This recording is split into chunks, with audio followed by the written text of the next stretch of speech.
பிரேமும் அவன் மனைவி பப்பியும் ஒரு கிராமத்துல தங்கி பக்கத்துல சுற்று வட்டாரத்துல இருக்கிற குட்டி குட்டி கிராமங்களுக்கு போய் ஊழியம் செஞ்சுக்கிட்டு இருந்தாங்க. அன்னைக்கும் அப்படிதான். அவங்க போன பக்கத்து கிராமத்துல எதிர்பாராத விதமா லேட் ஆயிடுச்சு.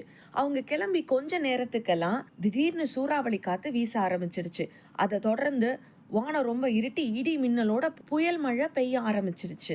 இப்ப முன்னாடியும் போக முடியாம பின்னாடியும் போக முடியாம இவங்க 2 பேரும் மழையில மாட்டிக்கிட்டு அவதிப்பட்டாங்க.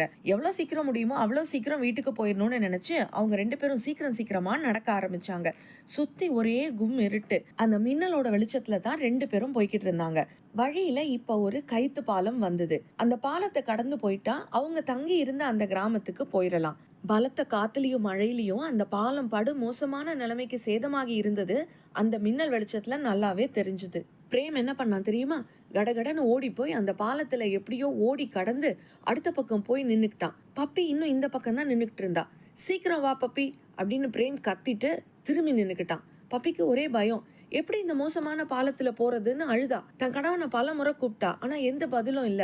எனக்கு பயமா இருக்கு, இதை எப்படி கடக்கிறதுன்னு தெரியல, ஹெல்ப் பண்ணுங்க ப்ளீஸ்னு கத்துனா. எந்த பதிலும் இல்ல. எனக்கு எதுவுமே தெரியல, எல்லாம் இருட்டா இருக்கு, என் கூட வாங்கன்னு கதர்னா. பிரேம் கிட்ட இருந்து எந்த பதிலும் இல்ல. கொஞ்ச நேரம் கழிச்சு பப்பி கோவத்தின் உச்சத்திற்கே போனா.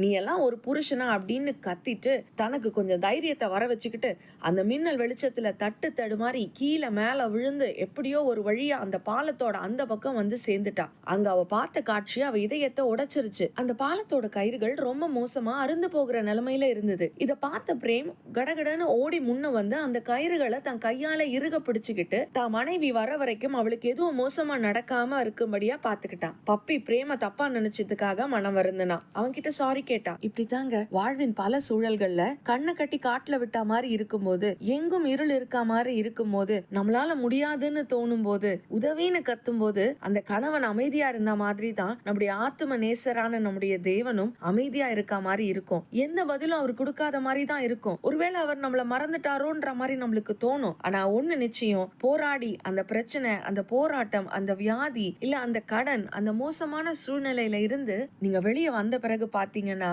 அந்த கஷ்டமான பாலத்தை நீங்க கடக்கிற வரைக்கும் ஆண்டவர் தான் அந்த கைத்தை பிடிச்சுக்கிட்டு இருந்தாருன்னு உங்களுக்கு தெரிய வரும். இது மாதிரி பல சூழல்கள்ல அவர் அமைதியா இருக்காரு, அவர் நம்மளோட கூக்குரலின் சத்தத்தை கேட்கல, அவர் நமக்கு செவி கொடுக்கல, நமக்கு பதில் அளிக்கலன்னு நீங்க நினைக்கலாம். ஆனா உண்மை என்னன்னா உங்களோட கூட தான் அவர் இருந்தாரு.